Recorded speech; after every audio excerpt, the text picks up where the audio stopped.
टोबर tag Singh से ताल्लुक रखने वाली खातून ज़ैनब बीबी ने अपने तवील कद की वजह से दुनिया भर में शोहरत हासिल की। उनका कद 7 फुट 2 इंच और नाम गिनेस बुक में दर्ज है। उम्र बढ़ने के साथ ज़ैनब बीबी को शुगर और जोड़ों के दर्द की बीमारी ने घेर लिया।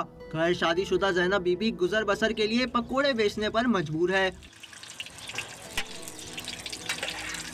ज़ैनब बीबी ने चंद साल कबल दुनिया भर का दौरा किया और उस दौरान जिला वतनी काटने वाले मौजूदा वजीर आजम नवाज शरीफ से भी सऊदी अरब में मुलाकात की थी। ज़ैनब बीबी कहती हैं, मियाँ साहब ने वादा किया था कि इक़्तिदार मिला तो उसे तमाम सहूलियात फराहम करेंगे। नवाज शरीफ मोहम्मद मिले सन मैनू सऊदी अरब ते उन्होंने मेरे नाल बड़े वादे किए सन ते कोई वो वादे ते पूरे नहीं उतरे ते ना वो मिले ने ना उन्होंने अज तक कोई गल ना बात।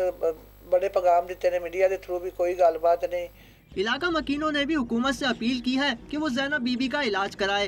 इन्होंने पूरी दुनिया में वर्ल्ड में अपनी कद की वजह से इतना बड़ा रुतबा हासिल किया और हुकूमत का पाकिस्तान का नाम रोशन किया। हुकूमत को चाहिए इनके साथ तावन करना चाहिए।